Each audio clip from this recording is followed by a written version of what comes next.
এবং হাদিস, ইজমা এবং কিয়াস, এই চারটার মাধ্যম দ্বারা বক্তব্য দিব। কারণ ইসলামের দলিল হলো চারটি: কোরআন, হাদিস, ইজমা, কিয়াস। কোরআন হচ্ছে আল্লাহর কিতাব, যেটা মুসলমানদের জন্য দলিল। হাদিস হচ্ছে রাসূল পাক সাল্লাল্লাহু আলাইহি সাল্লামের কর্ম, বাণী বা তিনার সামনে যেটা সাহাবা ইকরাম করেছেন, নবী সমর্থন করেছেন, এগুলো সব হচ্ছে হাদিস। আর ইজমা বলা হয় যেই বিষয়ে নিজের যুগের ওলামায়ে কেরাম, উম্মতে মুহাম্মাদির হক্কানি আলিমগণ একমত হয়ে যায়, তাকেও ইজমা বলা হয়। আর রাসূল পাক সাল্লাল্লাহু আলাইহি ওয়াসাল্লাম বলেছেন, আমার উম্মত যেই বিষয়ে একমত হয়ে যাবে সেটা কোনোদিন ভুল হবে না। কোনো গুমরাহিয়াতের প্রতি আমার উম্মত কোনোদিন ঐক্যমত হতে পারে না। তো বুঝা গেল কোনো গুমরাহিয়াতের প্রতি নবী পাক বলছেন আমার উম্মত ঐক্যমত পোষণ করতে পারে না।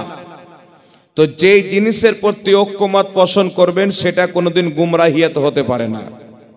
এবং কোরআন পাকের অসংখ্য আয়াত দ্বারা ইজমা দলিল, এটা প্রমাণিত। তারপরে কিয়াস হচ্ছে একটি দলিল।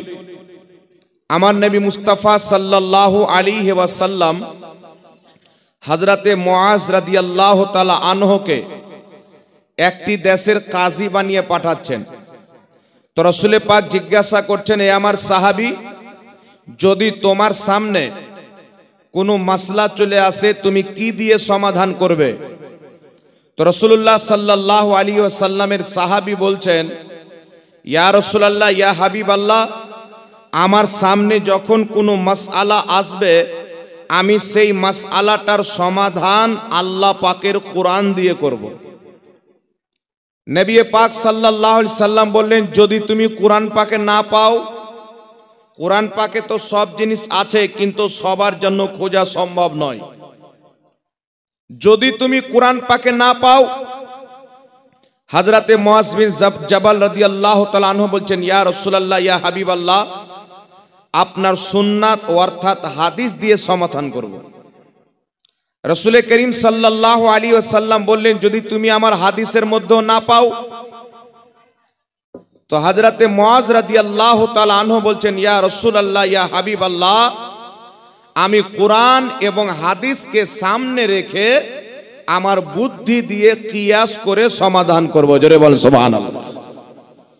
তখন আমার আপনার নবী সাল্লাল্লাহু আলাইহি ওয়াসাল্লাম তিনাকে শাবাশী দিলেন, সমর্থন করে পাঠালেন। তখন থেকে কিয়াসও হয়ে গেল একটি দলিল। তো ফুকাহায়ে কিরাম, ওলামায়ে কিরাম নিজের যুগে যখন কোনো মাসআলা সামনে এসেছে যেটার সমাধান কোরআন ও হাদিসের মধ্যে তিনারা পাননি, কোরআন এবং হাদিস মোতাবিক তিনারা সমাধান করে উম্মাতে মুসলিমাকে কিতাব লিখে দিয়ে দিয়েছেন। এই জন্য আল্লাহ তাবারাক ওয়া তাআলা পবিত্র কোরআনুল কারীমের মধ্যে বলেছেন, কোরআনুল কারীমের আয়াত বলার পূর্বে একটি কথা জেনে নেন, যদি কোনো ব্যক্তি বলে যে আমি কোরআন এবং হাদিস ছাড়া কিছু মানি না, সেই ব্যক্তি হচ্ছে পথভ্রষ্ট। কারণ কোরআন তখন আপনার মানা হবে যখন কোরআন যাদেরকে মানতে বলবেন আপনি তাদেরকে মানবেন। আর আপনি বলছেন আমি কোরআন মানি, আর কোরআন যদি বলেন যে তুমি আলিমদের হুকুমকে মানো, আর আপনি বলেন যে আমি আলিমের হুকুম মানি না কিন্তু কোরআনকে মানি, তাহলে আপনার কিন্তু কোরআন মানা হলো না। এই জন্য আল্লাহ পাকের কোরআন বলেন, ইয়া আইয়ুহাল্লাযীনা আমানু আতিউল্লাহ ওয়া আতিউর রাসূল ওয়া উলিল আমরি মিনকুম। আল্লাহ পাক বলছেন, হে ঈমানদার, হে বিশ্বাসীগণ, তোমরা আল্লাহর আদেশ মানো। আল্লাহর আদেশ কোথায় পাবো? কোরআন পাকে। ওয়া আতিউর রাসূল, এবং রাসূলের আদেশ মানো। রাসূলের আদেশ কোথায় পাবো? হাদিস শরীফের মধ্যে। তারপর আল্লাহ পাক বলছেন উলিল আমরি মিনকুম, এবং হুকুম দাতাদের আদেশ মানো, যারা উলিল আমর তাদের হুকুমও তোমরা মানো। জোরে বল সুবহানাল্লাহ। তাহলে পবিত্র কোরআন থেকে আমরা কি বুঝতে পারলাম? আল্লাহ বলছেন আমার হুকুম মানো, আমার নবীর হুকুম মানো, আর উলিল আমরের হুকুমও মানো। তাহলে তিনজন ব্যক্তির হুকুম মানতে হবে। এক হচ্ছে কুল কায়নাতের স্রষ্টা আল্লাহ, দ্বিতীয় নাম্বার হচ্ছে মোহাম্মদ রাসূলুল্লাহ, তৃতীয় নাম্বার হচ্ছে উলিল আমরে মিনকুম। এখন আপনি আল্লাহকে তো জানেন, রসুলকে তো জানেন, কিন্তু উলিল আমর কাকে বলে?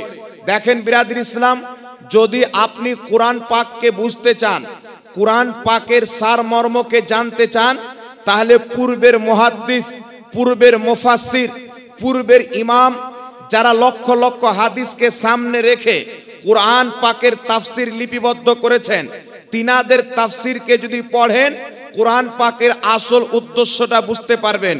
এখন বর্তমান জামানাতে হিন্দি ভাষাতে, বাংলা ভাষাতে চাষ করনেওয়ালা ব্যক্তি কোরআন পাকের তাফসির লিখে দেয়, কম্পিউটার চালানেওয়ালা ব্যক্তি কোরআন পাকের তাফসির লিখে দেয়, তার ব্রেনে যেটা আসে সেটাকে লিপিবদ্ধ করে দেয়। কিন্তু মনে রাখবেন, আজ বর্তমান দুনিয়াতে যার তার তাফসির যদি আপনি পড়েন, কোরআন পাকের উদ্দেশ্য না বুঝতে পেরে আপনি পথভ্রষ্ট হয়ে যেতে পারেন।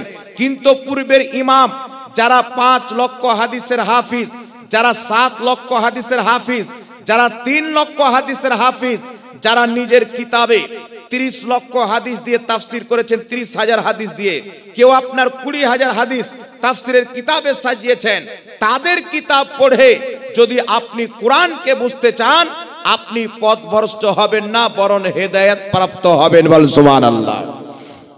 এই জন্য পৃথিবীর মুসলমান আল্লাহ তাবারাক ওয়া তাআলা কোরআন পাক পাঠিয়েছেন কি জন্য? হেদায়েতের জন্য পাঠিয়েছেন। আল্লাহ পাক বলছেন আমার এই কোরআন মুমিনদের জন্য হেদায়েত এবং ওষুধ, শেফা। এই কোরআন আপনি পড়ে যদি নিজের জীবনে বাস্তবায়ন করতে পারেন, আপনি আল্লাহওয়ালা হয়ে যাবেন। এই কোরআন পাকে আমল করে পড়ে যদি কোনো বিষাক্ত ব্যক্তির প্রতি দম করে দেন, আল্লাহ তার বিষকে পানি করে দিবেন।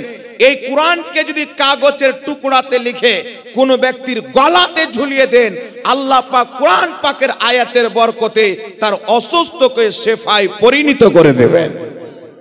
এজন্য পৃথিবীর মুসলমান আল্লাহ পাক বলেছেন এই কোরআন পড়ে অনেক লোক হেদায়েত পাবে, এই কোরআন পড়ে অনেক লোক পথভ্রষ্ট হবে। আমার আপনার নবী সাল্লাল্লাহু আলাইহি সাল্লাম বলছেন আখরি জামানাতে কিছু লোক বের হবে, এমন এমন ফতোয়া দিবে, এমন এমন হাদিস পড়বে না তোমরা শুনেছো না তোমাদের বাপ দাদা শুনেছেন। এই জন্য পৃথিবীর মুসলমান বর্তমান জামানাতে সোশ্যাল মিডিয়ার মাধ্যমে রাস্তাঘাটে যেইগুলো কথা শুনতে পাওয়া যায়, আমাদের বাপ দাদাও শুনিনি, আমরাও কোনোদিন শুনিনি। রসুল পাকের হাদিস বাস্তবায়ন হচ্ছে, সত্য বলে প্রমাণ হচ্ছেন। আপনাকে বলতে চাই, কোরআনকে যদি বুঝতে হয় পূর্বের মুহাদ্দিস কিভাবে বুঝেছেন, মুফাসসির কিভাবে বুঝেছেন, সেইভাবে আমাদেরকে কোরআন বুঝতে হবে। আর এই যে কোরআন পাকে আল্লাহ বলেছেন আল্লাহর হুকুম মানো, নবীর হুকুম মানো, ওয়া উলিল আমরি মিনকুম, এবং উলিল আমরদের হুকুম মানো। এই উলিল আমরটা কে? চলে আসেন পৃথিবীর মুসলমান, কোন ইমামের লেখা তাফসিরের কিতাব নয়, কোন মুহাদ্দিসের লেখা তাফসিরের কিতাব নয়, বরং রাসূলুল্লাহর সাহাবী, নবী পাকের আপন চাচাতো ভাই হযরতে আব্বাসের ছেলে হযরতে আব্দুল্লাহর লেখা তাফসিরের কিতাব তাফসিরে ইবনে আব্বাসের মধ্যে সাহাবী রাসূল আব্দুল্লাহ ইবনে আব্বাস বলতেছেন উলিল আমরে মিনকুম, তোমরা উলিল আমরের হুকুম মানো। এর অর্থ কি? সাহাবী রাসূল করছেন ইয়ানি উলামা ওয়াল ফুকাহা, এর অর্থ হচ্ছে হক্কানি আলিম, হক্কানি ফকি, মুজতাহিদ, তাদের হুকুমও তোমরা মানো। জোরে বল সুবহানাল্লাহ। আল্লাহর হুকুম তো মানতেই হবে, রাসূলের হুকুম তো মানতেই হবে, তেমন ভাবে হক্কানি আলিমদের হুকুম, হক্কানি ফকি, মুজতাহিদ যাদেরকে বলা হয়, তাদের হুকুম আমাকে আপনাকে মানতে হবে। এটা আল্লাহ পাক কোরআন পাকে বলেছেন। তো এখন যদি কোনো ব্যক্তি বলে আমি কোরআন মানবো, হাদিস মানবো, কোন ইমাম ফকির কথা মানবো না, তাহলে সেই ব্যক্তির কোরআন মানা হলো? আল্লাহর কোরআন বলছে ফকির কথা মানো, আল্লাহর কোরআন বলছে মুজতাহিদকে মানো। আর যদি কোনো ব্যক্তি বলে কোরআন হাদিস যথেষ্ট আছে, আমার কোনো দরকার নেই ইমাম মানার, কোনো মুস্তাহিদকে মানার দরকার নাই, আবু হানিফাকে মানার দরকার নাই। সেই ব্যক্তি কোরআনকে মানলো না। আল্লাহর কোরআনকে তারাই মানে যারা কোরআনকেও মানে, হাদিসকেও মানে এবং হক্কানি ইমাম ফকিহদের আদেশকেও মানে। তারাই অরিজিনালি কোরআন হাদিস মানে। জোরে বলেন সুবহানাল্লাহ। এই জন্য পৃথিবীর মুসলমান, এখানে একটা জিনিস আমাদের জন্য বুঝার আছে। শুধু আব্দুল্লাহ ইবনে আব্বাস নয়, ইমাম হাকিম নিশাপুরী রাহমাতুল্লাহ আলাইহি বিশ্ববিখ্যাত হাদিসের কিতাব আল মুস্তাদরাক আলা সাহিহাইন, এই কিতাবের মধ্যে সহিহ সনদে হাদিস নিয়েছেন। তিনি নিজে হাদিসটিকে সহিহ বলেছেন। হযরতে জাবির ইবনে আব্দুল্লাহ একই কথা বলেছেন। উলিল আমরের অর্থ হচ্ছে হক্কানি ফকিহ অর্থাৎ মুজতাহিদ। মুজতাহিদ কাকে বলে? আমার দিকে লক্ষ্য করে শুনেন ব্রাদার ইসলাম, মুজতাহিদ কাকে বলা হয়? বর্তমান জামানাতে শুধু নয়, আজ থেকে 1200-1300 বছর পূর্বে কিছু লোক বলতে চায় 400 হিজরির পূর্বে মাযহাব ছিল না, সেই ব্যক্তি মিথ্যা কথা বলে। মনে রাখবেন মুসলমান, মাযহাব তো সাহাবার জামানাতেও ছিল, মাযহাব তো তাবির যুগেও ছিল। সাহাবার জামানাতে আল্লাহর নবীর সাহাবীও মাযহাব মেনেছেন। মাযহাব মানা কাকে বলে? মুজতাহিদের ইজতিহাদকে মানা, এর অর্থ হচ্ছে মাযহাব মানা। আর মুজতাহিদের ইজতিহাদকে মানতে হবে, এটা আল্লাহ পাক কোরআন পাকে বলেছেন। জোরে বলেন সুবহানাল্লাহ। তো বলেন বাবা, যদি কোরআন পাকের কেউ দুটো অর্থ মানে, একটাকে বাদ দিয়ে দেয়, তো কোরআন মানা হলো?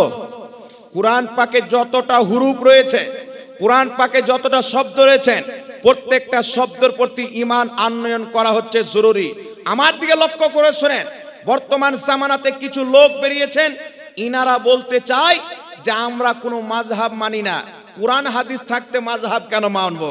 আমি তাকে বলতে চাই, তুমি আল্লাহকে জিজ্ঞাসা করো, আল্লাহ কোরআন তো আমার জন্য যথেষ্ট, হাদিস তো আমার জন্য যথেষ্ট, তো তুমি আতিউল্লাহ বলে, আতিউর রাসূল বলে, উলিল আমরে মিনকুম কেন বললে? তো এর যদি খুলাসা শুনতে চাও, আল্লাহর কোরআনকে বুঝা সবারই পক্ষে সম্ভব নয়, নবীর হাদিসকে বুঝা সবারই পক্ষে সম্ভব নয়। তাই বড় বড় মুস্তাহিদ যারা কোরআন হাদিসকে বুঝে ফিকাহ রূপে তোমাদেরকে মাসলা বের করে দিয়ে দিবে, তোমরা তাদের মাসলাকে মানো, কোরআন হাদিসও মানা হবে, মাযহাবও মানা হবে। নারে তাকবীর, নারে রিসালাত, নারে রিসালাত, মাসলাকে আলা হযরত, নারে তাকবীর, নারে রিসালাত। আপনারা সবাই জ্ঞানী গুণী লোক বসে আছেন। এই আড়মারির আমি শুনেছি বেশিরভাগ লোক শিক্ষিত লোক। এখন আপনাকে বলতে চাই বাবা, আল্লাহ কি বলছেন? ইয়া আইয়ুহাল্লাযীনা আমানু আতিউল্লাহ ওয়া আতিউর রাসূল ওয়া উলিল আমরি মিনকুম। আল্লাহ কোরআন পাকে বলছেন, হে বিশ্বাসীগণ, আল্লাহর আদেশ মানো, নবীর আদেশ মানো, উলিল আমরে মিনকুম ফকিহ মুজতাহিদদের আদেশকে মানো। এখন আপনাকে বলার আমার উদ্দেশ্য হচ্ছে, কোরআন কি আমাদের জন্য যথেষ্ট নয়? হাদিস কি আমাদের জন্য যথেষ্ট নয়? আল্লাহ পাক কেন বললেন হক্কানি মুজতাহিদদের হুকুমকেও মানো? আল্লাহ পাক কেন বললেন ফুকাহায়ে কেরামের ইজতিহাদকেও মানো? বলার উদ্দেশ্য হচ্ছে মুসলমান, কোরআন পাক হচ্ছে মহা এক সমুদ্র, যার তলাতে যাওয়া সবার পক্ষে সম্ভব নয়। নবীর হাদিস হচ্ছে মহা এক সমুদ্র, যার তলাতে যাওয়া সবারই পক্ষে সম্ভব নয়। তাই আল্লাহ পাক বলছেন উলিল আমরে মিনকুম, হক্কানি ফকিহ মুজতাহিদদের আদেশকে মানো, কারণ কোরআনের তলা পর্যন্ত তোমরা যেতে পারো না, মুজতাহিদ যেতে পারে। আর মুজতাহিদ কোরআনের তলা পর্যন্ত গিয়ে যেই মাসলা বের করে দিয়ে দিবে, তোমরা সেই মাসলাকে গ্রহণ করে নাও। তো আল্লাহ পাক তো নিজে ইমাম মানতে বলেছেন, আল্লাহ পাক তো নিজেই ফকিহকে মানতে বলেছেন।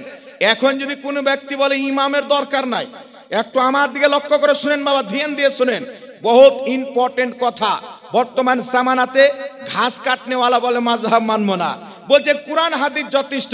কোরআন হাদিস যদি যথেষ্ট হয়ে যেত, আল্লাহ কোনোদিন ফকির কথা মানতে বলতো না। আর আল্লাহ বলেছেন ফকিহ মুজতাহিদের কথা মানো, ইমামের কথা মানো।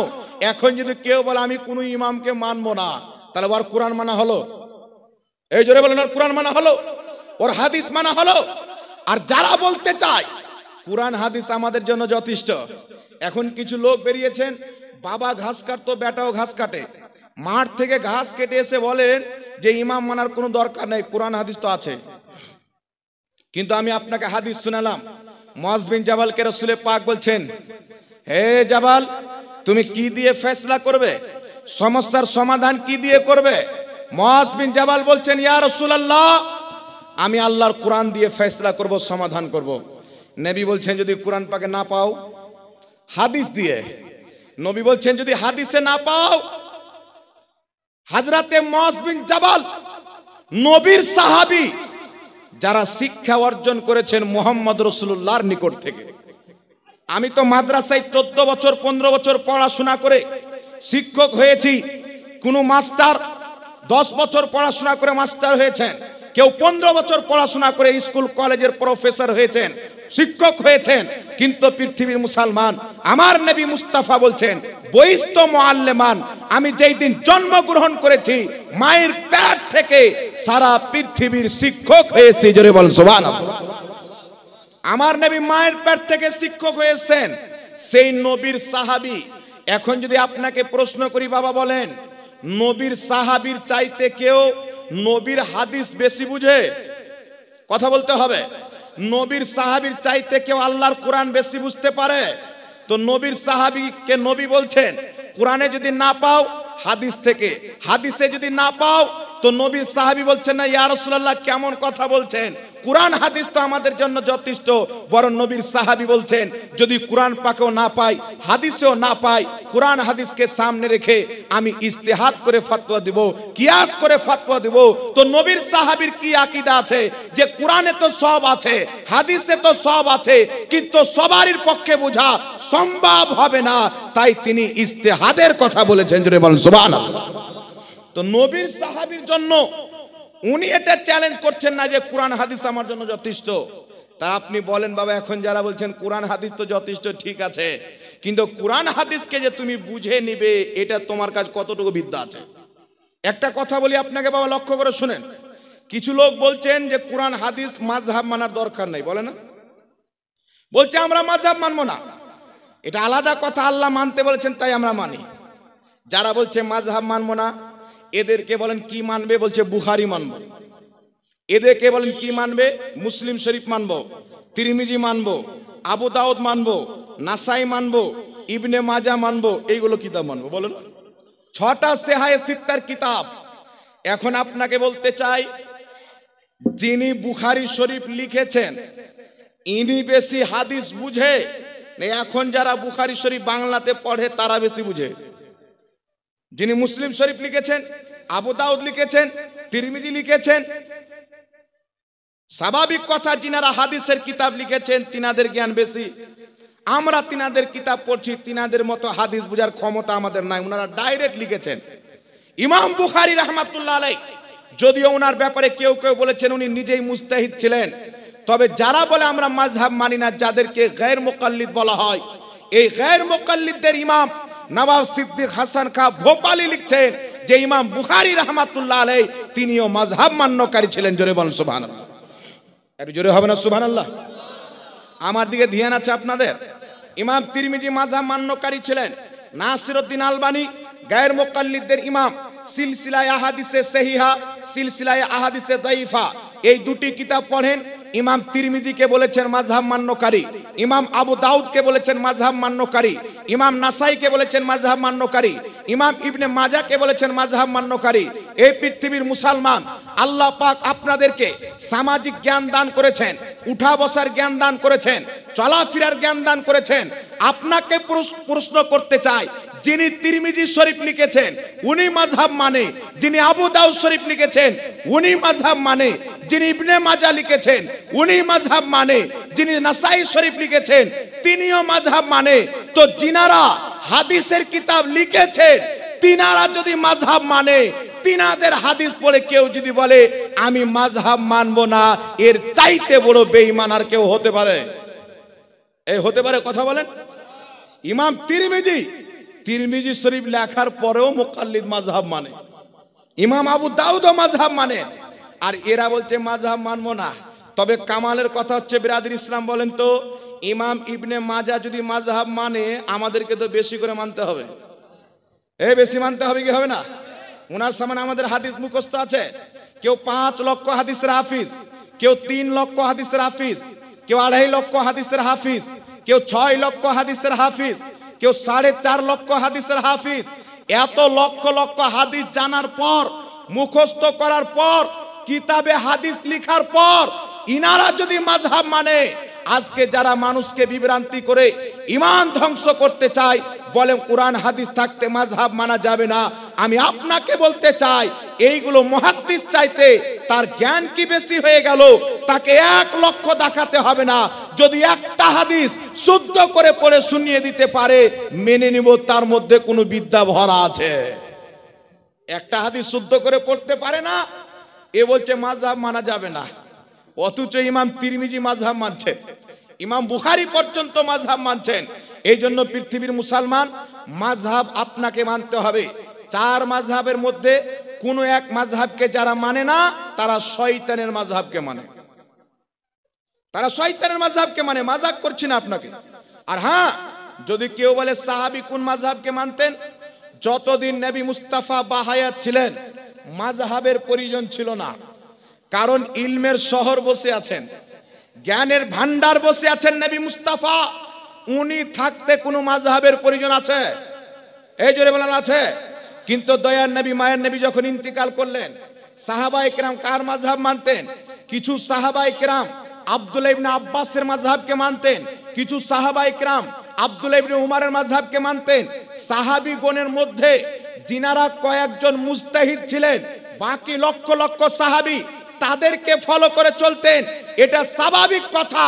উম্মতের মধ্যে যারা সবচাইতে বেশি জ্ঞানী গুণী ইমাম, তাদের কাছ থেকে কোরআন হাদিস যারা শিখবে তারা হেদায়েত পাবে।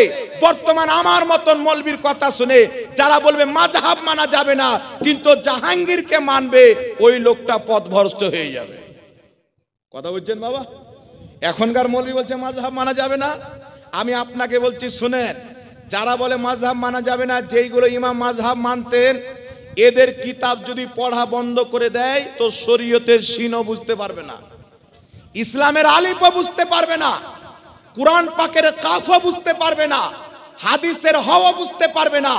এই জন্য পৃথিবীর মুসলমান, আপনাকে নাম বলছি শুনেন, ইমাম জালালউদ্দিন সুয়ুতি শাফি মাযহাবের মুকাল্লিদ, ইমাম ইবনে হাজার আসকালানি শাফি মাযহাবের মুকাল্লিদ, ইমাম বদরুদ্দিন আইনি ইমাম আবু হানিফার মুকাল্লিদ, ইমাম মুল্লা আলী কারি আবু হানিফার মুকাল্লিদ, ইমাম নববী শাফি মাযহাবের মুকাল্লিদ, ইমাম ইবনে রজব হাম্বলি হাম্বলি মাযহাবের মুকাল্লিদ, ইমাম ইবনে কুদামা হাম্বলি মাযহাবের মুকাল্লিদ, ইমাম কাজী আয়াজ রাহমাতুল্লাহ আলাইহি ইনি হচ্ছেন মালিকি মাযহাবের মুকাল্লিদ। জোরে বলতে হবে সুবহানাল্লাহ।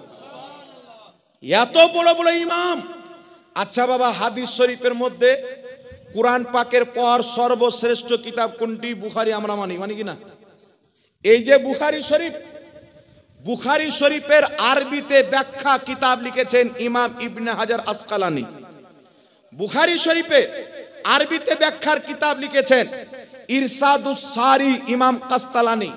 বুখারী শরীফের আরবি ব্যাখ্যার কিতাব লিখেছেন ইমাম বদরুদ্দিন আইনি, কিতাবটির নাম উমদাতুল কারি।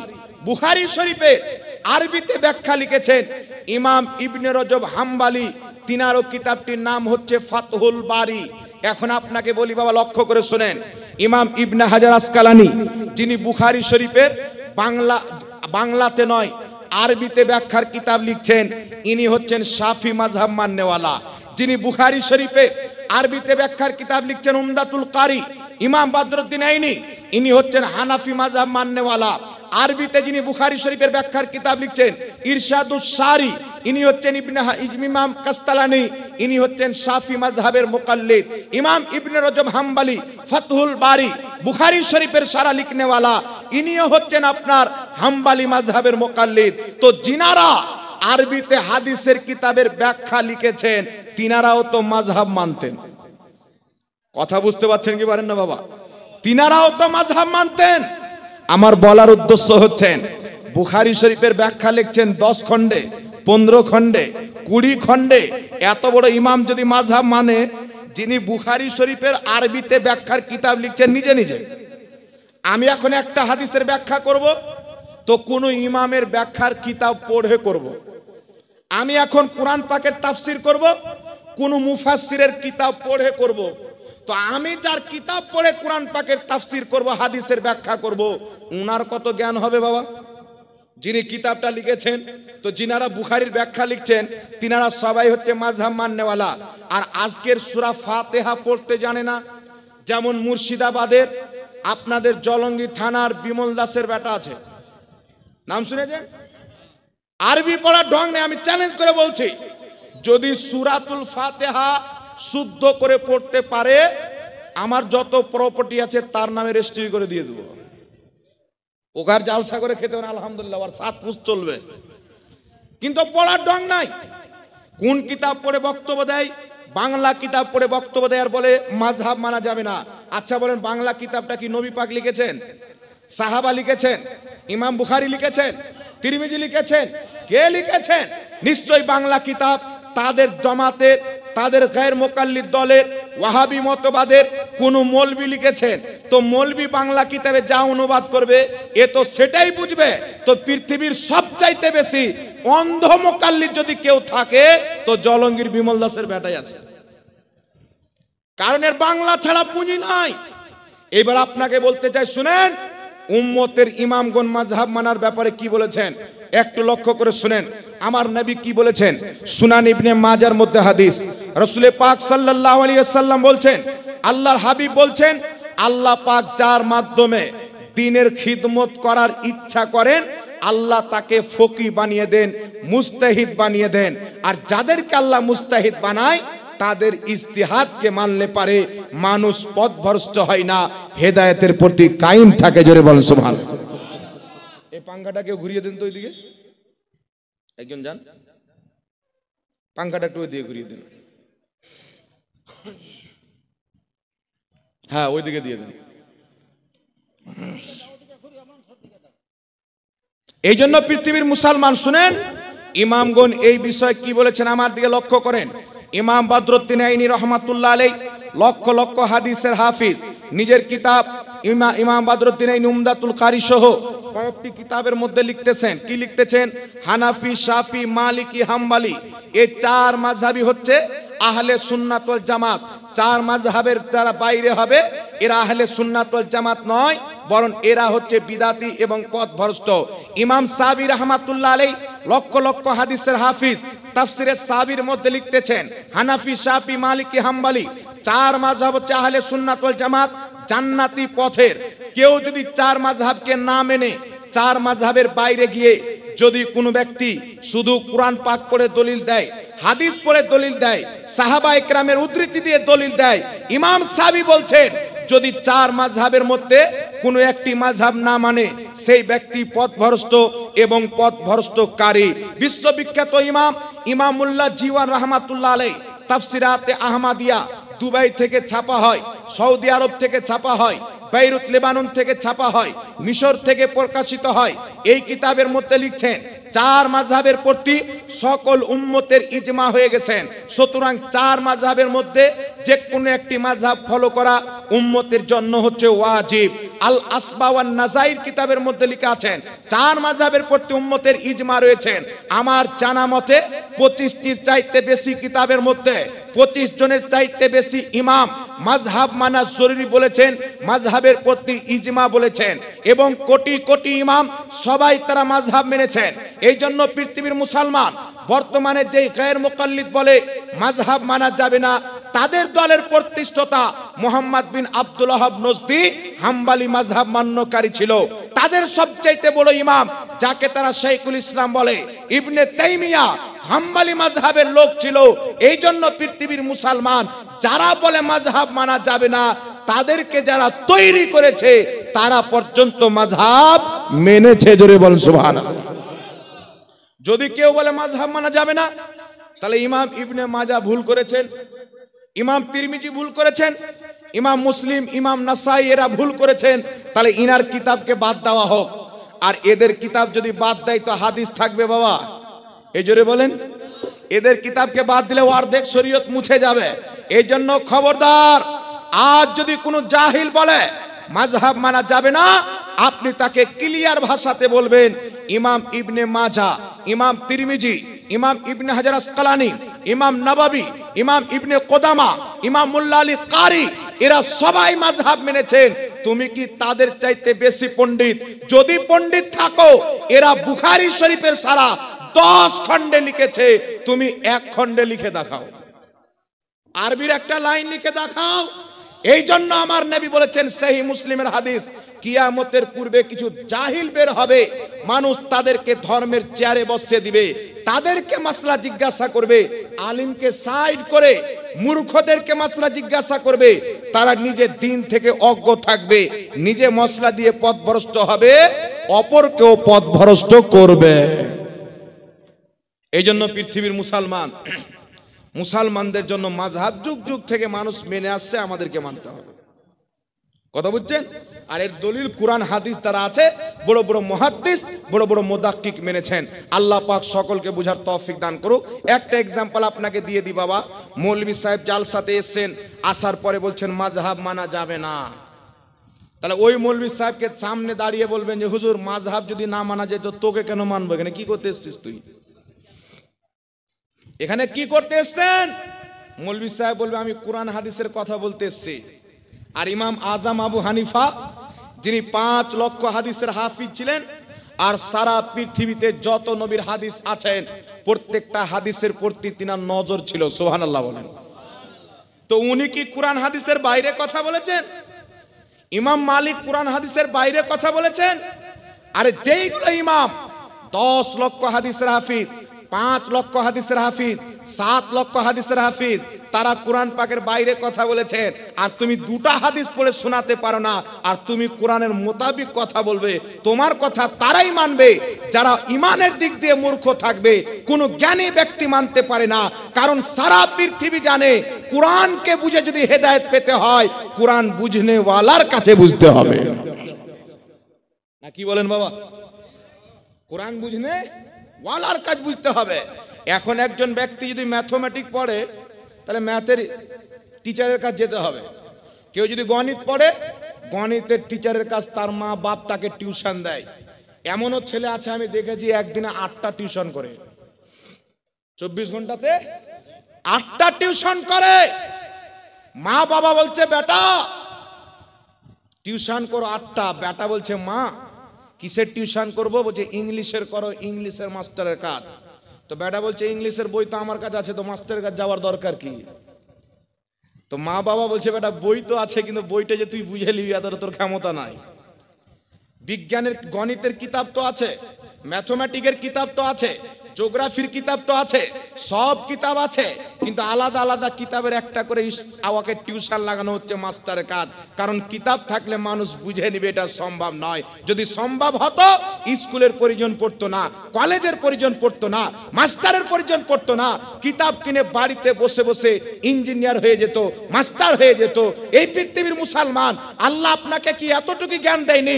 দুনিয়ার কোন সাবজেক্ট যদি শিক্ষক ছাড়া না বোঝা যায়, মহান রব্বুল আলামিনের কিতাব আমার আপনার মতো ব্যক্তি শিক্ষক ছাড়া কি করে বুঝতে পারে? ওটা তো আল্লাহর কিতাব। যেই কিতাবকে বুঝতে গেলে একটা দুটা ইলমের প্রয়োজন নয়, মুস্তাহিদ হওয়া শর্ত। কোন ব্যক্তি যদি 3 লক্ষ হাদিস মুখস্থ জানে, আর তার মধ্যে ইজতিহাদ করার যদি ক্ষমতা না থাকে, তাকেও কোনো মাযহাবের তাকলিদ করতে হবে, তারও প্রতি ওয়াজিব। আর নচেত আপনি ঘোড়া চালিয়ে ডাইরেক্ট যদি 4 চাক্কা বা ট্রেনের ড্রাইভার হয়ে যান, তাহলে আপনি অ্যাক্সিডেন্ট করবে, এটা তো কনফার্ম। আর অ্যাক্সিডেন্ট করলে তো জাহান্নাম যেতে হবে। এই জন্য বাবা আমরা মাযহাব মানে পৃথিবীতে মাযহাবের বাইরে কেউ নাই, মাযহাবের বাইরে কেউ নাই। আপনাদের ভাগবানগুলার একটা ছেলে আমাকে ফোন করে বলছেন হুজুর বাংলাদেশের একটা মৌলবি বলছেন যে স্প্রাইট খাওয়া হারাম। এটা আলাদা কথা যে ওই মৌলবি নিজে খাচ্ছে, ওই ফটো ভাইরাল আছে। বলছে মৌলবি সাহেব বলেছেন স্প্রাইট খাওয়া হারাম, ওই দলের মৌলবি আরেকজন বলছে স্প্রাইট খাওয়া জায়েজ, এটা শরাবের অন্তর্ভুক্ত, মদের অন্তর্ভুক্ত নাই। তো হুজুর কারটা মানবো, কারটা মানবো? তো একটা বাড়িতে 2টো ভাই আছে, একজনের ফাতোয়া শুনে স্প্রাইট খাচ্ছে, আর এক ভাই একজনের ফাতোয়া শুনে ছেড়ে দিয়েছে। আর এই 2 ভাইকে যদি জিজ্ঞাসা করেন, এরা বলবে আমরা এই আবু হানিফার মাযহাব মানবো না। এবার বাংলাদেশের কাযযাবের মাযহাব মেনে স্প্রাইট খাওয়া বাদ দিয়ে দিয়েছে। চিন্তা করেন, আবু হানিফার মাযহাব মানবে না, যিনি 17 জন তাবিকে মাথার চোখে দেখেছেন, যিনি 5 লক্ষ হাদিসের হাফিজ, জিনার ব্যাপারে ইমাম শাফি রাহমাতুল্লাহ আলাইহি বলছেন, কোরআন হাদিস বুঝার দিক দিয়ে আমি ইমাম শাফি আবু হানিফার নিজেকে শিষ্য মনে করি। জোরে বল সুবহানাল্লাহ।